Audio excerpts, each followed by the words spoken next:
Good morning students. Online पाठशाला group में जुड़े हुए सभी सदस्यों का मेरा नमस्कार। अब तक जो भी ग्रुप में मैंने वीडियो प्रेषित किए हैं, जो भी पीडीएफ प्रेषित किए हैं मॉडल पेपर से संबंधित, उनका एक आंसर्स का वीडियो बनाकर मैं भेज रहा हूँ। उम्मीद है आप सबको पसंद आएगा और आप अपने अपने बच्चों को ये सब लिखवा दें। ये 13 अक्टूबर 2023 का विज्ञान का मॉडल पेपर है, गति, बल और ऊर्जा से संबंधित। इसमें पहला प्रश्न है, गाड़ी खींचने वाला घोड़ा किस बल से आगे बढ़ता है? तो इसका आंसर है पेशीय बल। मांसपेशियों से बल लगाता है वो टांगे के सापेक्ष और आगे बढ़ जाता है। दूसरा क्वेश्चन, पृथ्वी पर मौजूद प्रत्येक पिंड विराम अवस्था में रहना चाहता है। ये न्यूटन का कौन सा नियम है? ये न्यूटन का पहला नियम है। वैज्ञानिक सर आइजैक न्यूटन के अनुसार धरती पर जो भी पिंड या वस्तुएं हैं वे अपनी प्रारंभिक अवस्था को छोड़ना नहीं चाहती जब तक उन पर कोई बाह्य बल लगाया ना जाए। तो ये न्यूटन का प्रथम नियम होता है। मीटर प्रति सेकंड स्क्वायर किसका मात्रक है? तो बच्चों ये त्वरण का मात्रक होता है। त्वरण यानी एक्सेलरेशन। मीटर प्रति सेकंड स्क्वायर त्वरण का मात्रक है। कंबल से सफाई करते समय जैसे पीटा जाए तो न्यूटन का कौन सा नियम लगेगा? ये क्वेश्चन थोड़ा अधूरा लिखा है लेकिन मैं पूरा बता दूं। कम्बल को झाड़ते समय जो धूल के कण अलग होते हैं वो न्यूटन के कौन से नियम के अनुसार होते हैं? वो जड़त्व का नियम होता है, अर्थात न्यूटन का पहला नियम।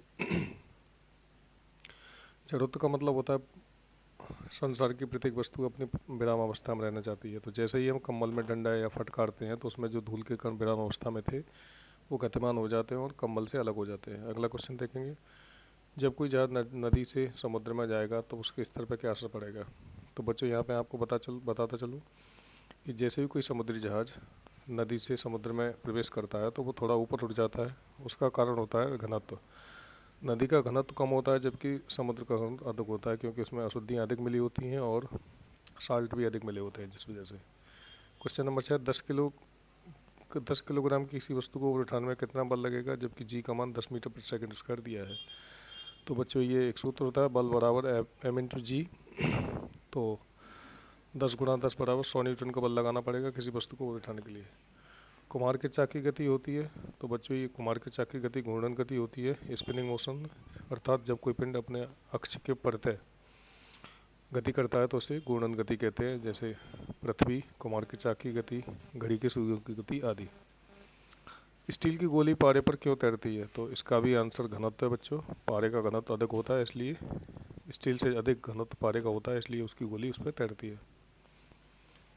नदी की बजाय समुद्र में तैरना आसान क्यों होता है? तो इसका आंसर भी डेंसिटी ही है। मैंने इससे पहले बताया था आपको, समुद्र में बहुत सारी अशुद्धियाँ और नमक मिला होता है या साल्टेड, बहुत सारे साल्ट्स मिले होते हैं जिससे वो अधिक घना हो जाता है, अर्थात उसका घनत्व तो अधिक हो जाता है, इसलिए वो ऑब्जेक्ट्स को ऊपर की ओर धकेलता है। इनमें से कौन सी सदिश राशि नहीं है?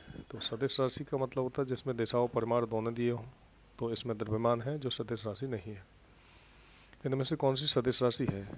तो सदिश राशि अभी जैसा कि मैंने बताया था दोनों ही एक दूसरे का अपोजिट है, तो इसमें समवेग है सदिश राशि। प्रत्येक क्रिया के प्रत्येक क्रिया के समान विपरीत प्रतिक्रिया होती है। गति का कौन सा नियम है?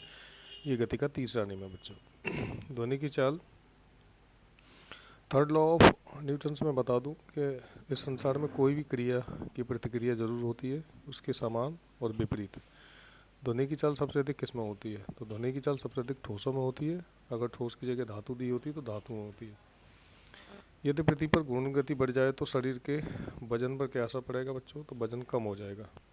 अगला क्वेश्चन, पृथ्वी के केंद्र पर किसी पिंड का भार कितना होता है? तो पृथ्वी के केंद्र पर किसी पिंड का भार 0 होता है बच्चों। आगे देखेंगे।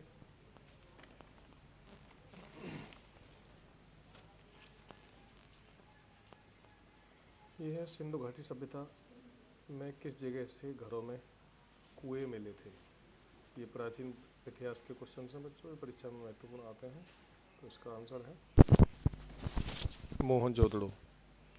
मोहनजोदड़ो से घरों से कुएं मिले थे। हितोपदेश एक प्राचीन पुस्तक है जिसके लेखक कौन थे? तो नारायण पंडित थे हितोपदेश के लेखक। क्वेश्चन नंबर 18, नाट्यशास्त्र के रचनाकार कौन थे? नाट्यशास्त्र भी एक बहुत प्रसिद्ध पुस्तक है। इसके जो रचनाकार थे वो थे वसुमित्र। अंकोर वाट मंदिर कहाँ स्थित है बच्चों? तो अंकोर वाट मंदिर जो है कंबोडिया में स्थित है। अगला प्रश्न देखेंगे, पुरापाषाण काल में मनुष्य के मनोरंजन के साधन क्या थे? तो प्राचीन समय में जो व्यक्ति मनोरंजन के रूप में इस्तेमाल करते थे वो था शिकार करना या शिकार खेलना, आखेट करना। मानव ने सर्वप्रथम किस अनाज को प्रयुक्त किया? तो गेहूं और जौ को सर्वप्रथम मनुष्य ने इस्तेमाल किया था। मुद्रा रक्षा प्रसिद्ध पुस्तक है बच्चों, के लेखक कौन है? तो मुद्रा रक्षा पुस्तक के लेखक है विशाखदत्त। अगला क्वेश्चन, सिंधु घाटी सभ्यता में घोड़े के अवशेष कहाँ से प्राप्त हुए थे? तो सूरकोटदा जो सभ्यता थी वहाँ से घोड़े के अवशेष प्राप्त हुए थे। सिंधु घाटी प्रदेश में कालीबंगा किस प्रदेश में स्थित है? सिंधु घाटी प्रदेश में कालीबंगा, सिंधु घाटी सभ्यता होना चाहिए था यहाँ। सिंधु घाटी सभ्यता में कालीबंगा किस प्रदेश में स्थित है? तो आंसर है बच्चों राजस्थान। क्वेश्चन नंबर 25, शून्य की खोज किसने की थी? तो इसका आंसर है आर्यभट्ट। शून्य और दशमलव की खोज दोनों इन्होंने की थी। क्वेश्चन नंबर 26, भारतीय संगीत का आदि ग्रंथ किसे कहा जाता है बच्चों? तो 4 वेद हैं जिसमें सामवेद जो है इसे भारतीय संगीत का आदि ग्रंथ कहा जाता है, अर्थात संगीत की अवधारणा जो है इसी वेद से ली गई है। पुराणों की संख्या कितनी है? तो पुराणों की संख्या है बच्चों 18। नंद वंश का अंतिम सम्राट कौन था? तो नंद वंश का अंतिम सम्राट था घनानंद। विक्रमशिला विश्वविद्यालय की स्थापना किसने कराई थी? तो इसका आंसर है बच्चों धर्मपाल। विक्रमशिला प्राचीन विश्वविद्यालय है जिसकी स्थापना धर्मपाल ने कराई थी। क्वेश्चन नंबर 30, कौन सा विदेशी यात्री सर्वप्रथम भारत के दौरे पर आया था? तो इसका आंसर है बच्चों मैगस्थनीज, जिन्होंने प्रसिद्ध पुस्तक इंडिका लिखी थी। आगे देखते हैं। देखो बच्चों, मैं सारे क्वेश्चन एक ही वीडियो में कवर कर रहा हूँ, तो हो सकता है ये वीडियो लंबी हो जाए, हो सकता है क्या लंबी ही होनी है। तो आप पूरे आंसर्स को अच्छे से देखना और समझना। अगर किसी भी तो कमेंट बॉक्स में ज़रूर लिखना। अगला ये 16 तारीख का पेपर है, यानी कि कल का 16 अक्टूबर, सामाजिक विषय मध्यकालीन भारत। पहला क्वेश्चन देखेंगे इसमें, आयने दहशाला भू राजस्व व्यवस्था किसने शुरू की थी? आयने दहशाला व्यवस्था बच्चों थी, हर 10 साल पे किसानों से कर लिया जाता था, जिसको आयने दहशाला कहा जाता था। ये अकबर के समय में शुरू हुई थी। कौन से मुग़ल सम्राटों ने अपनी आत्मकथाएं लिखी हैं? तो इसका आंसर है 2 मुग़ल सम्राट थे जिन्होंने अपनी स्वयं की आत्मकथा लिखी थी, बाबर और जहांगीर। तुझके बाबरी और तुझके जहांगीरी। तो इसका आंसर होगा 1 और 4, अर्थात ऑप्शन 3। MBT यानी मोहम्मद बिन तुगलक के समय इब्ने बतूता विदेशी यात्री जो आया था वो कहाँ से आया था? तो उसका आंसर है मोरक्को बच्चों, मोरक्को। सन 1333 ईस्वी में इब्ने बतूता मोरक्को से भारत आया था। अकबर के शासनकाल में भू राजस्व सुधारों के लिए किसे जाना जाता है या कौन उत्तरदायी था? तो जैसा कि मैंने बताया था आपको ऊपर, आयने दहशाला जो भू राजस्व कर था उसकी देखभाल अकबर के समय में एक राजस्व मंत्री थे टोडरमल, वो किया करते थे। तो इसका आंसर है टोडरमल। अकबर द्वारा बनाए गए उपासना भवन का क्या नाम था? तो उपासना भवन अर्थात मंदिर जो अकबर ने बनवाए थे उनका नाम था इबादत खाना। 1571 में उन्होंने इसका निर्माण कराया था। और यहाँ पर जो लोग पूजा अर्चना करने आते थे उसको 16 कुल कहा जाता था। 16 कुल, ये भी अक्सर परीक्षा में पूछा जाता है कि 16 कुल क्या था। अर्थात वहाँ जितने भी लोग आते थे उनमें आपस में सलाह मशवरा रहता था और सब मेल प्रेम से इबादत और पूजा किया करते थे। अगला क्वेश्चन देखिए बच्चों, सेजदा और पावोस प्रथा किसने शुरू की थी? सेजदा और पावोस प्रथा सम्राट के समक्ष सम्मान प्रस्तुत करने की प्रथाएं थीं जो कि बलबन ने प्रारंभ की थी। सेजदा कमर से नीचे झुककर आदाब पेश करना तथा पावोस पेट के बल लेटकर आदाब या सलाम पेश करना हुआ करता था। खुर्रम किसके बचपन का नाम था बच्चों? तो खुर्रम शाहजहाँ के बचपन का नाम था, जो कि स्थापत्य कला के लिए जाना जाता था। इनके समय को स्थापत्य कला का स्वर्णकाल कहा जाता है, अर्थात जितनी भी मुगल कालीन बिल्डिंगें इमारतें बनी हैं उनमें से अधिकतर शाहजहाँ ने बनवाई हैं। लंपट मूर्ख किस शासक को कहा जाता था? तो जहांदार शाह एक शासक थे जिनको लंपट मूर्ख की संज्ञा दी जाती थी।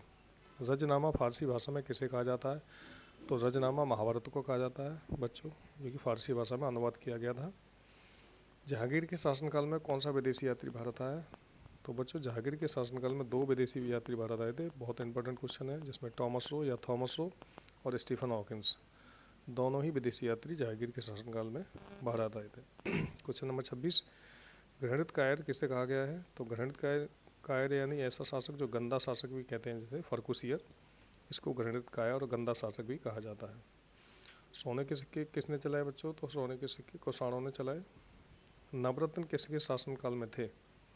तो नवरत्न यहाँ किसी तेल का नाम नहीं है। नवरत्न 9 ऐसे व्यक्ति हुआ करते थे जो अपने अपने विषय में निपुण थे और प्रकांड विद्वान थे। तो ये इसमें ऑप्शन नहीं दिया है, बाबर, हुमायूं, जहांगीर, कोई नहीं, अर्थात कोई नहीं पे जाएंगे हम। इसका आंसर है अकबर।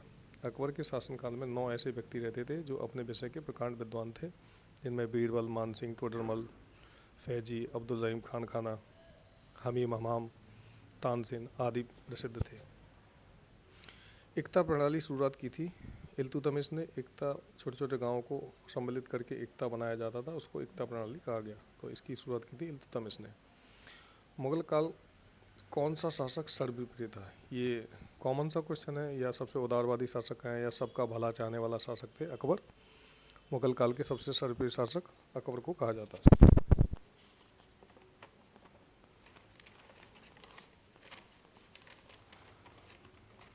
ये साइंस का पेपर बच्चों 16 तारीख का ही। इसमें ऊष्मा और ताप के विषय में चर्चा की जाएगी।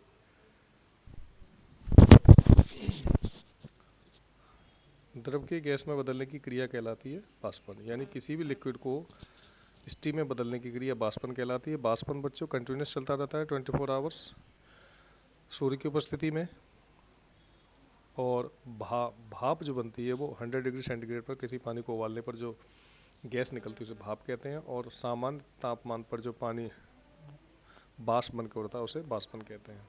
बाष्पन की क्रिया के द्वारा ही घड़े का पानी ठंडा होता है। और अधिक पसीना आने पर जब हम पंखे के नीचे बैठते हैं तो पंखे की हवा इसीलिए ठंडी लगती है, क्योंकि जो पसीना होता है भाप बनकर या बाष्प बनकर उड़ने लगता है।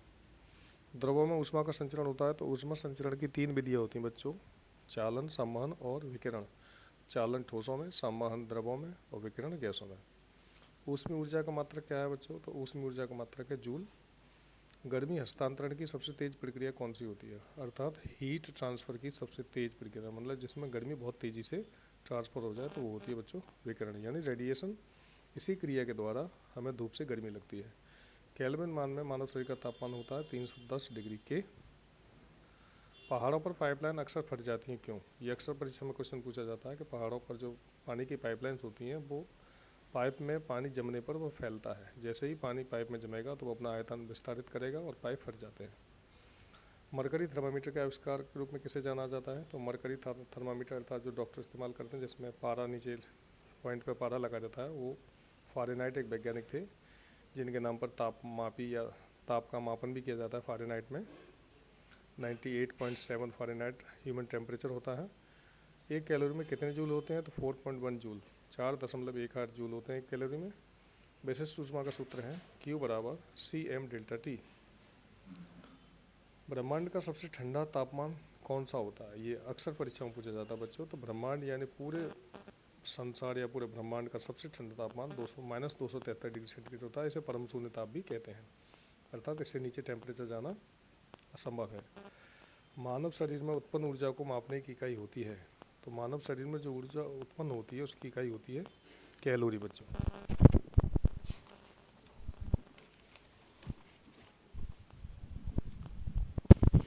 ऊष्मा किसमें अंतर के परिणाम स्वरूप बदलती है? अर्थात किस चीज़ में अंतर आएगा तो भी हीट बदलेगी? तो उसका आंसर है टेम्परेचर। सीधी सी बात है, किसी चीज़ को गर्म करने पर ही उसमें ठंडी या गर्मी पैदा होगी। ग्रामीण व्यक्तियों के लिए आवश्यक ऊर्जा की मात्रा कितनी होती है बच्चों? तो ग्रामीण व्यक्तियों के लिए आवश्यक ऊर्जा की मात्रा होती है 2400 कैलोरी। वहीं शहरी लोगों के लिए अगर पूछा जाए तो 2100 कैलोरी होती है। अगला क्वेश्चन, बोलोमीटर क्या नापता है बच्चों? तो बोलोमीटर से नापा जाता है थर्मल रेडिएशन यानी ऊष्मीय विकिरण।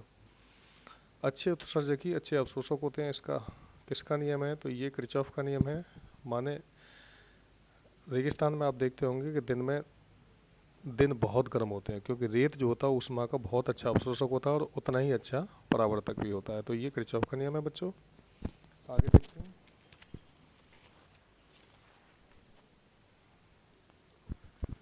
ये इतिहास के क्वेश्चन हैं, इनको भी हम इसी वीडियो में कवर करेंगे। जल्दी से देखो। भारतीय पुरातत्व का पितामह किसे कहा जाता है? भारतीय पुरातत्व अर्थात हेरोडोटस को इसका आंसर है अलेक्जेंडर कनिंघम। इंडियन आर्कोलॉजिकल यानी ASI एक संस्था होती है, भारतीय पुरातत्व विभाग, उसका पितामह किसे कहा जाता है? तो अलेक्जेंडर कनिंघम को उसका पितामह कहा जाता है। आग का आविष्कार कब हुआ था बच्चों? तो आग का आविष्कार हुआ था नवपाषाण युग यानी नवपाषाण युग में। भीमबेटका की गुफाएं किसके लिए प्रसिद्ध हैं? तो गुफाओं पर चित्रकारी के लिए भीमबेटका की गुफाएं प्रसिद्ध हैं। रावी नदी किनारे कौन सी सभ्यता थी? तो हड़प्पा सभ्यता जो थी रावी नदी के किनारे थी। गायत्री मंत्र की रचना किसने की है? तो इसका आंसर है वसुमित्र या विश्वामित्र ने। उपनिषदों की संख्या कितनी है? 108 उपनिषद हैं हमारे, इसीलिए अक्सर पूजा और संस्कारों में 108 संख्या को देखा जा गया है। 108 कुंडी यज्ञ, 108 मंत्र, तो ये उपनिषदों की संख्या से लिया गया है। गायत्री मंत्र के पुस्तक किस पुस्तक में मिलता है? तो गायत्री मंत्र मिलता है बच्चों ऋग्वेद में। आयुर्वेद अर्थात जीवन का विज्ञान का उल्लेख किस में मिलता है? तो बच्चों सामवेद, ऋग्वेद, यजुर्वेद, इसमें से कोई नहीं, तो इनमें से कोई नहीं है, वो अथर्ववेद में आयुर्वेद का सिद्धांत मिलता है। संस्कारों की कुल संख्या होती है बच्चों, संस्कार 16 होते हैं। ऋग्वेद की मूल लिपि थी ब्राह्मी, ब्राह्मी लिपि में ऋग्वेद लिखा गया है। महाभारत मूलतः किस भाषा में लिखा गया है या किस रूप में जाना जाता है? तो जय संहिता के रूप में महाभारत जाना जाता है।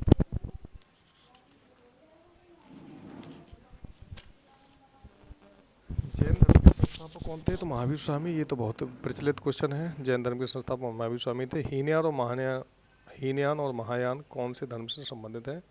तो ये दोनों बौद्ध धर्म से संबंधित दो संप्रदाय हैं या दो शाखाएं हैं। बुद्ध के जीवन की किस घटना को महाविनिष्क्रमण कहा जाता है? तो जब बुद्ध ने गृह त्याग किया था बच्चों, तो उस घटना को महाविनिष्क्रमण के नाम से जाना जाता है। गौतम बुद्ध की माँ किस वंश की थी? तो गौतम बुद्ध की माँ शाक्य वंश की थी। उम्मीद है ये उत्तर आप सब नोट करते जाएंगे और परीक्षा में उपयोगी होने वाले हैं। अगला देखते हैं हम। प्रकाश की किस घटना में आपतन कोण और परावर्तन कोण बराबर होते हैं? बच्चों तो ये परावर्तन होता है। इसके सापेक्ष में मैंने एक वीडियो भी बनाई थी, शायद आपने देखी हो, मेरे यूट्यूब चैनल पर पड़ी हुई है। कांच का चटका हुआ भाग चमकीला किस कारण से दिखाई देता है? तो ये प्रकाश का पूर्ण आंतरिक परावर्तन होता है बच्चों। इस पर 3 घटनाएं और हैं। ऑप्टिकल फाइबर यानी प्रकाशिक तंतु का चमकना, एंडोस्कोपी का सिद्धांत और हीरे का चमकना, ये चारों घटनाएं पूर्ण आंतरिक परावर्तन पर आधारित है। प्रकाश की चाल कितनी होती है बच्चों? तो प्रकाश की चाल 3 × 10⁸ मीटर प्रति सेकंड होती है। अगर इसे किलोमीटर में नापा जाए तो 3 लाख किलोमीटर प्रति सेकंड की रफ्तार से प्रकाश चलता है, यानी लाइट। उत्तल दर्पण से बना प्रतिबिंब कैसा होता है? आभासी, छोटा और सीधा। मानव नेत्र में मनुष्य की छवि कहाँ बनती है? तो बच्चों ये बनती है रेटिना पर। उगते समय और अस्त होते समय सूर्य लाल क्यों दिखाई देता है? तो ये प्रकाश के प्रकीर्णन के कारण, स्कैटरिंग ऑफ लाइट के कारण। प्रकाश के प्रकीर्णन में सबसे अधिक अपरिवर्तित होने वाला रंग है बैंगनी, अर्थात इसकी वेवलेंथ सबसे कम होती है और सबसे कम बदलता है। प्रकाश सीधी रेखा में कैसे चलता प्रतीत होता है? तो इसकी तरंग दैर्घ्य कम होने के कारण प्रकाश सीधी रेखा में चलता हुआ दिखाई देता है। प्रकाश का वेग अधिकतम होता है निर्वात में। लाइट सबसे तेज निर्वात यानी वैक्यूम में चलती है। अवतल लेंस कौन से दृष्टिदोष में काम आता है? तो अवतल लेंस दूर दृष्टिदोष में काम आता है। वायुमंडल में प्रकाश के प्रकीर्णन को वायुमंडल में प्रकाश के प्रकीर्णन का क्या कारण है? तो इसका कारण है धूल के कण। धूल के कणों द्वारा नीला प्रकाश जो है वो प्रकीर्णित होता है। प्रकाशिक तंतु किस सिद्धांत पर कार्य करता है? जैसा कि मैं पहले ही बता चुका हूँ बच्चों, तो इसमें से ऑप्शन है नहीं, कोई नहीं। प्रकाश का पूर्णांतरिक परावर्तन। प्रकाश रंग किससे निर्धारित होता है? प्रकाश का रंग निर्धारित होता है उसकी वेवलेंथ से, यानी तरंगों से, तरंग की लंबाई से। सबसे लंबी तरंग दैर्घ्य होती है बच्चों लाल रंग की।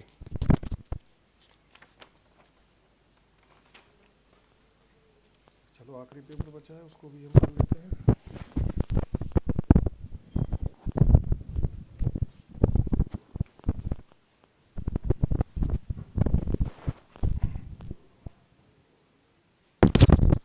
ये आज का पेपर है 17 अक्टूबर सन 2023, विद्युत धारा टॉपिक से संबंधित है। देखिए इसमें, जिस विद्युत परिपथ में धारा एक ही दिशा में बहती है उसे क्या कहते हैं? ये सीधा क्वेश्चन है। धाराएं 2 तरह से बहती हैं, अल्टरनेटिव और डायरेक्ट। तो सीधी दिशा में बहेगी तो उसको दिशा धारा या डायरेक्ट करंट कहेंगे। ये अधिकतर 11,000 वोल्ट, 25,000 वोल्ट और 1,33,000 वोल्ट में बहती है। घरों में जो धारा बहती है बच्चों वो प्रत्यावर्ती धारा होती है, यानी अल्टरनेट करंट। उसमें सुरंग और घर दोनों दिए होते हैं। क्वेश्चन नंबर 2, यांत्रिक ऊर्जा को विद्युत ऊर्जा में कौन सा यंत्र बदलता है? तो ये डायनामो है, जो कि जनरेटर में लगा रहता है बच्चों। तो डायनामो जो है यांत्रिक ऊर्जा को विद्युत ऊर्जा में बदलता है। फ्यूज तार किस धातु के बने होते हैं बच्चों? तो फ्यूज तार बने होते हैं, इसमें ऑप्शन गलत लिख गया है नाइक्रोम, और मैंने शायद अपने बच्चों को भी ये गलत लिखा दिया है, तो वो सही कर लें। फ्यूज तार बने होते हैं सीसा और टिन के। इसका कारण ये बच्चों के सीसा और टिन का गलनांक जो है निम्न होता है, अर्थात जो भी फ्यूज मशीनों में लगाए जाते हैं तो सबसे पहले अगर विद्युत प्रपथ में कोई भी टेंशन हो गया, कोई परेशानी होगी, तो फ्यूज अपना आपको समाप्त कर लेगा, जिससे मशीन सुरक्षित बची रहेगी। ट्रांसफार्मर कैसे काम करता है बच्चों? तो ट्रांसफार्मर केवल प्रत्यावर्ती धारा से काम करता है, एसी को एसी में बदलता है। जल विद्युत केंद्र से टरबाइन कैसे चलती है? तो ये तो वेल नोन क्वेश्चन है। जब जल विद्युत केंद्र है, यानी जो जिनसे ऊर्जा बनाई जाती है, पनबिजली योजना, वो पानी के बहने से ही टरबाइन्स घूमते हैं, उनसे जनरेटर चलता है और विद्युत बनने लगती है। इनमें से कौन सी अधातु में विद्युत प्रवाहित हो सकती है? तो इसका आंसर है बच्चों ग्रेफाइट।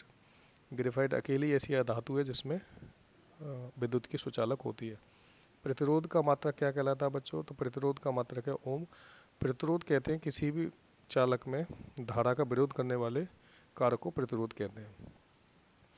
घरों के अंदर विद्युत पंखे या विद्युत फिटिंग किस क्रम में लगे होते हैं बच्चों? तो समांतर क्रम में लगे होते हैं। अक्सर परीक्षा में पूछा जाता है। ये समांतर क्रम में विद्युत धारा का जो विभवांतर है वो नहीं बदलता है, इसलिए उनको समांतर क्रम में, पैरेलल क्रम में लगाया जाता है। किसी चालक के बीच विभवांतर उसमें बहने वाली धारा के समानुपाती होता है, ये किसका नियम है? तो ये बच्चों किसी चालक के बीच विभवांतर उसमें बहने वाली धारा के समानुपाती होता है, तो ये बच्चों नियम है ओम का नियम। ओम का नाम B=IR होता है। तो अगला देखें, यदि किसी तार की त्रिज्या आधी कर दी जाए तो प्रतिरोध हो जाएगा 4 गुना। किसी चालक यानी किसी तार की जो सरकमफियरेंस है, नहीं त्रिज्या है, उसे अगर आधा कर दिया जाए तो उसका प्रतिरोध कितना होगा? तो प्रतिरोध 4 गुना हो जाएगा बच्चों। जब कांच की छड़ को रेशम के कपड़े से रगड़ा जाता है तब उसमें क्या होता है? तो कांच की छड़ धनावेशित हो जाती है, अर्थात कपड़ा जो है ऋणावेशित हो जाता है और दोनों के बीच आकर्षण बल पैदा हो जाता है। दो विद्युत आवेशों के बीच लगने वाला बल किससे संबंधित होता है? तो ये बच्चों कूलाम का नियम है। दो विद्युत आवेशों के बीच लगने वाला नियम होता है कूलाम का नियम। समान आवेश एक दूसरे को प्रतिकर्षित करते हैं, जैसा कि हम चुंबकत्व में पढ़ते हैं, समान ध्रुव एक दूसरे को प्रतिकर्षित करते हैं, उसी तरह से समान आवेश यानी ठंडे ठंडे तार जो होंगे वो एक दूसरे को रिपल्सन देंगे, यानी प्रतिकर्षण करेंगे। जब एवोनाइट की छिड़क को बिल्ली की खाल से रगड़ते हैं तो उसमें ऋणावेश उत्पन्न होता है बच्चों। अगला क्वेश्चन देखते हैं। ये मध्यकालीन भारत एसएसटी के क्वेश्चन है बच्चों। इसमें वीडियो को पूरा देखिएगा, क्योंकि इसमें सारे मैंने अब तक जितने भी टेस्ट सीरीज बनाई है उनके सभी के आंसर हैं। मोहम्मद गौरी ने पहली बार भारत पर हमला कब किया था? तो सन 1175 ईस्वी में मोहम्मद गौरी ने भारत पर हमला किया था। किसके शासनकाल को मुगल चित्रकारी का स्वर्ण काल कहा जाता है बच्चों? तो ये मैं बता चुका हूँ आपको। जहांगीर जो थे वो चित्रकारी के बहुत शौकीन थे, उनके काल को चित्रकारी का स्वर्ण काल कहा जाता है। किस काल को मुगल काल का वास्तुकला का स्वर्ण काल कहा जाता है? ये भी मैं बता चुका हूँ। ये शाहजहाँ थे। शाहजहाँ स्थापत्य कला के बहुत शौकीन थे, जिन्होंने प्रसिद्ध इमारत ताजमहल का निर्माण कराया है। मोहम्मद बिन कासिम ने भारत पर हमला कब किया? तो मोहम्मद बिन कासिम ने भारत पर हमला किया था बच्चों 712 ईस्वी में। प्रसिद्ध लिंगराज मंदिर कहाँ स्थित है बच्चों? तो प्रसिद्ध लिंगराज मंदिर उड़ीसा में स्थित है, उड़ीसा की राजधानी भुवनेश्वर में। नटराज की कांस्य मूर्ति किस वंश से संबंधित है बच्चों? तो चोल वंश से संबंधित है। नटराज की नाचती हुई कांस्य मूर्ति भगवान शिव की नाचती हुई मूर्ति है, जिसको नटराज की मूर्ति बोलते हैं। ब्रिटेन की रानी एलिजाबेथ किसके समकालीन थी? तो बच्चों ये अकबर के समकालीन थी। सन 1555 से 1618 तक या 1603 तक एलिजाबेथ पद पर रही, और वही समय अकबर का था। किताबुल हिंद की रचना किसने की बच्चों? तो ये बहुत प्रसिद्ध पुस्तक है किताबुल हिंद। इसके रचयिता थे अलबरूनी। अलाई दरवाज़ा किसे कहा जाता है बच्चों? तो जामा इसमें ऑप्शन नहीं दिया है, गलती से ऑप्शन नहीं लिख पाया है। तो ये जो कुतुब मीनार का दरवाज़ा जो होता है उसको अलाई दरवाजे का संज्ञा दी गई है। मैं अभी इसको करेक्ट करके दोबारा करूँगा। बाबर ने भारत का सबसे शक्तिशाली राजा किसे कहा? तो बाबर ने भारत का सबसे शक्तिशाली राजा कहा कृष्णदेव राय, जो कि दक्षिण भारत के 4 राज्यों पर शासन किया करते थे और बहुत ही शक्तिशाली शासक थे। प्रसिद्ध स्मारक रूमी दरवाज़ा कहाँ स्थित है बच्चों? ये बहुत ही प्रसिद्ध है, बड़ा इमामबाड़ा लखनऊ में स्थित है, उसी के पास है रूमी दरवाज़ा, मैंने देखा हुआ है। तो लखनऊ में स्थित है ये। फिरदौस मंजिल किस मुग़ल शासक को कहा जाता था? तो इसका आंसर है बच्चों शाह आलम द्वितीय। शाह आलम द्वितीय को फिरदौस मंजिल कहा जाता था। मेहरुन्निसा किस नाम से प्रचलित थी? मेहरुन्निसा नूर जहाँ के नाम से प्रचलित थी, ये जहांगीर की बेगम थी। कबीर किसके शिष्य थे? तो रामानंद सागर के शिष्य थे कबीर। या रामानंद सागर के शिष्य कौन थे? कबीर। या कबीर के गुरु कौन थे? तो रामानंद सागर। अकबरनामा किस भाषा में लिखी है बच्चों? तो अकबरनामा लिखी है फ़ारसी भाषा में। तो बच्चों मैंने ये 25 मिनट की वीडियो में इन सभी सेट्स को कवर कर लिया है। उम्मीद है आप सब लोग ध्यान से देख लेंगे और सुन के इनके आंसर्स अपने बच्चों को, अपने जो भी अध्यापक सुन रहे हैं वो अपने बच्चों को लिखा देंगे, जिससे बच्चे परीक्षा में उत्तीर्ण हो सकें। सभी को धन्यवाद बहुत बहुत वीडियो पूरा सुनने के लिए। लाइक करें, शेयर करें और सब्सक्राइब करें, ताकि आपको समय समय पर मैं ऐसे वीडियोस डालता रहूं। सभी बच्चों के लिए आगामी परीक्षा के लिए शुभकामनाएं। मेहनत से पढ़ते रहिए, आप निश्चित ही सफल होंगे। धन्यवाद।